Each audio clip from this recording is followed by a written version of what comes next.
बिस्मिल्लाहिर्रहमानिर्रहीम। شروع کومه د لوی الله د هغې پاکې نامې نه چې ډیر بخښونکی او مهربانه دی.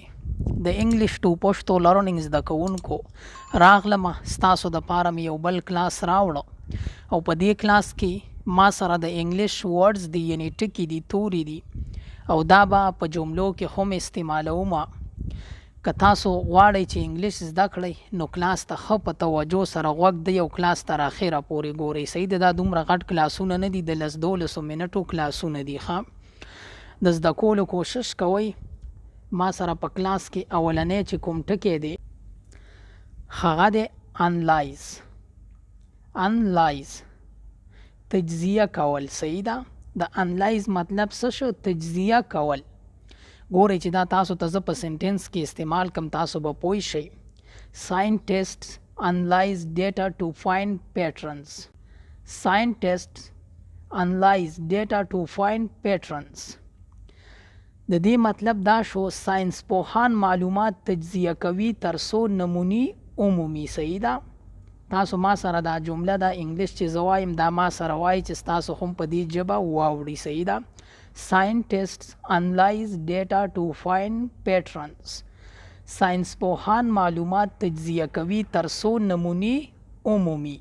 ګورئ ښه دا انلایز درته په یو بل سنټنس کې هم ترجمه کومه استعمالومه. We need to analyze the problem before solving it. د دې مطلب دا شو مونږ باید له حل کولو مخکې ستونزه تجزیه کړو. صحیح ده، یعنی د حل کولو نه مخکې مونږ ستونزه تجزیه کړو. We need to analyze the problem before solving it. Solving it یعنی حل کړو. صحیح ده، تجزیه کړو. بیا به مونږ د مخکې ټکي طرف ته لاړ شو. مخکې چې کوم ټکی دی هغه دی کنسټرکټ. کنسټرکټ وایي جوړولو ته. صحیح ده، چې تاسو ته زه دا په سنټنس کې استعمال کم تاسو به پوه شئ. They will construct a new school next year. They will construct a new school next year. دوی به راتلونکي کال کې نوی ښوونځی جوړ کړي. صحیح ده، یعنی په راتلونکي کال کې به نوی سکول جوړ کړي. They will construct a new school next year. دوی به راتلونکي کال کې نوی ښوونځی جوړ کړي. بیا یې بل سنټنس کې استعمال ته وګورئ. He constructed a model of building. He constructed a model of building. یعنی هغه د ودانۍ یو ماډل جوړ کړه. صحیح ده، هغه د ودانۍ یو ماډل جوړ کړه. ګورئ he constructed a model of building. هغه د ودانۍ یو ماډل جوړ کړو. بیا ګورئ دې ټکي ته که تاسو وګورئ demonstrate. تاسو دا ټکي ووایئ demonstrate. demonstrate ښودل، څرګندول. صحیح ده، دا تاسو ته زه په جمله کې استعمالومه. The teacher will demonstrate how to use the tool. The teacher will demonstrate how to use the tool.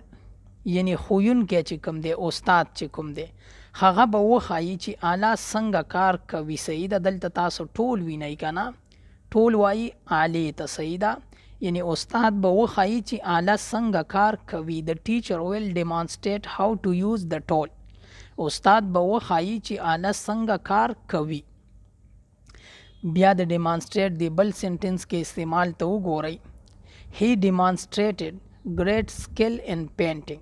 He demonstrated great skill in painting. هغه په انځورګرۍ کې غوره مهارت څرګند کړ. صحیح ده، یعنی هغه په انځورګرۍ کې غوره مهارت څرګند کړو. He demonstrated great skill in painting. هغه د انځورګرۍ کې غوره مهارت څرګند کړو.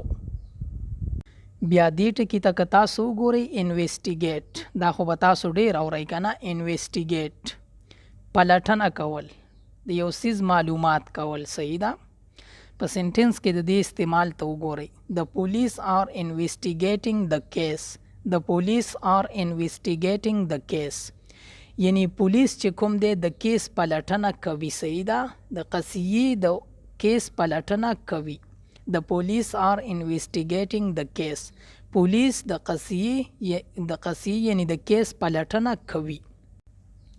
We should investigate the cause of the problem. د دې مطلب شو مونږ باید د ستونزې لامل وپلټو. صحیح ده. we should investigate the cause of the problem. یعنی مونږ باید د ستونزې وجه وپلټو، وجه یې معلومه کړو. صحیح ده چې څه وجه ده. we should investigate the cause of the problem. مونږ باید د ستونزې لامل وپلټو. بیا چې کوم دی modify وایي بدلول، اصلاح کول. صحیح ده. you can modify the settings to suit your needs. you can modify the settings to suit your needs. یعنی ته کولی شي ترتیبات د خپلو اړتیاو مطابق بدل کړي. صحیح ده. یعنی خپل ترتیبات د خپلو اړتیاو مطابق بدل کړي. you can modify the settings to suit your needs. ته کولی شي چې ترتیبات د خپلو اړتیاو مطابق بدل کړي. بیا یې په دې سنټنس کې استعمال ته وګورئ. the plan was modified after the meeting. the plan was modified after the meeting. یعنی پلان د ناستې نه وروستو بدل شو. صحیح ده. پلان د ناستې نه وروستو بدل شو. the plan was modified after the meeting. پلان د ناستې نه وروستو بدل شو. دا چې کوم دی indicate وایي اشارې کولو ته. صحیح ده. ښودلو ته. indicate اشاره کول یا ښودل.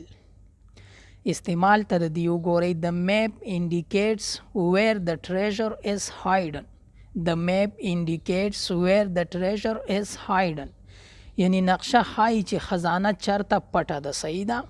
مونږ وایو کنه چې د نقشې نه پته لګي چې خزانه چرته پټه ده، یعنی دا سیس چرته پټ دی.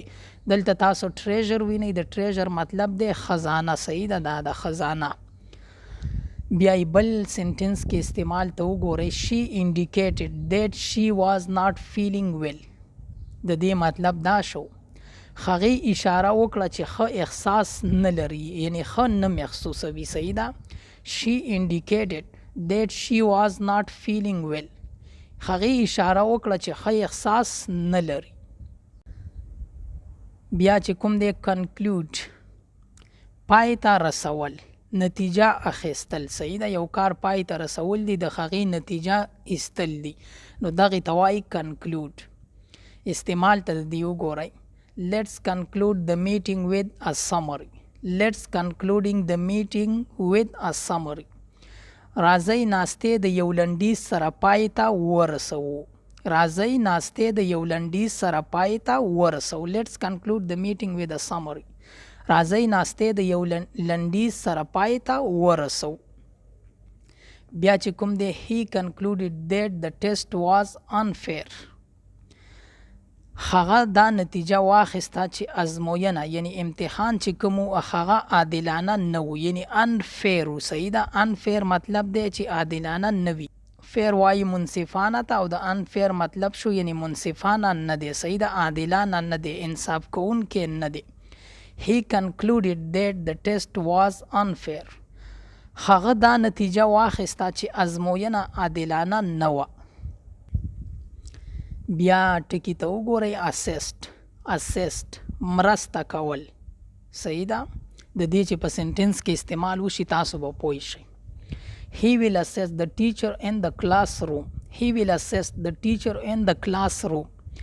یعنی هغه به په ټولګي کې په کلاس کې له ښوونکي سره مرسته وکړي. صحیح ده. یعنی هغه به په کلاس کې د استاد سره مرسته وکړي. he will assess the teacher in the classroom. هغه به په ټولګي کې له ښوونکي سره مرسته وکړي. you can assist me with this project. you can assist me with this project. ته کولی شي په دې پراجکټ کې را سره مرسته وکړي. مونږ وایو کنه چې ته کولی شي چې په دې پراجکټ کې را سره مرسته وکړي، په دې کار کې را سره مرسته وکړي. بیا چې کوم دی مینټین، ساتل، دوام ورکول یو څیز ته. صحیح ده. it's hard to maintain a healthy lifestyle. it's hard to maintain a healthy lifestyle. یو سالم ژوند ساتل ستونزمن دي. صحیح ده. یو سالم ژوند ساتل ستونزمن دي. it's hard to maintain a healthy lifestyle. یو سالم ژوند ساتل ستونزمن دي. he maintains his car very well. he maintains his car very well. یعنی هغه موټر ډیر ښه ساتي، هغه چې کوم دی موټر خپل ګاډی ډیر ښه ساتي. صحیح ده. بیا تاسو دې ټکي ته وګورئ expand پراخول، یو څیز خورول. صحیح ده. The company plans to expand its business. The company plans to expand its business. یعنی شرکت پلان لري خپل کاروبار پراخ کړي. صحیح ده. شرکت مطلب دی کمپنی. صحیح ده. یعنی کمپنی پلان لري چې خپل کاروبار پراخ کړي، خور یې کړي. صحیح ده. The company plans to expand its business. شرکت پلان لري خپل کاروبار پراخ کړي. We need to expand our knowledge. We need to expand our knowledge. مونږ باید خپل پوهه پراخ کړو. مونږ باید خپل پوهه پراخ کړو. We need to expand our knowledge. مونږ باید خپل پوهه پراخ کړو. Achieve ترلاسه کول، یو څیز لاس ته راوړل. صحیح ده. سنټنس کې ورته وګورئ. She worked hard to achieve success. She worked hard to achieve success. هغې سخت کار وکړو تر څو بریا ترلاسه کړي. صحیح ده. She worked hard to achieve success. یعنی هغې سخت کار وکړو تر څو بریا ترلاسه کړي. د سکسس مطلب دی بریا. صحیح ده. You can achieve your goals with effort. You can achieve your goals with efforts. یعنی ته کولی شي خپلې موخې د هڅو له لارې ترلاسه کړي. صحیح ده. یعنی خپل منزل خپل ګول د هڅو له لارې ترلاسه کړي. You can achieve your goals with effort. ته کولی شي خپلې موخې د هڅو له لارې ترلاسه کړي. Clarify روښانه کول، د یو څیز تشریح کول. صحیح ده. په یو څیز باندې رڼا اچول. د دې استعمال ته تاسو وګورئ. Can you clarify your questions? Can you clarify your question? ته کولی شي خپل سوال روښانه کړي. Can you clarify your question? آیا ته کولی شي چې خپل سوال روښانه کړي. The teacher clarified the lesson with examples. The teacher clarified the lesson with examples. یعنی ښوونکی درس د اگزامپلو د مثالونو سره روښانه کړه. صحیح. یعنی ښوونکی چې کوم دی درس یې د اگزامپلو سره روښانه کړو. استاد چې کوم دی درس یې د بیلګو سره روښانه کړو. صحیح ده. خو په دې ځای د دې کلاس اختتام کوم، دا پای ته رسي. زه امید کوم چې د دې نه به تاسو ډېر څه زده کړي وي. دا تاسو بیا هم کتلی شئ، بیا یې هم کتلی شئ. صحیح ده. که ژوند وي راځم به ستاسو دپاره د یو بل نوي کلاس سره. تر د بل کلاسه پورې د لوی الله په امان. والسلام.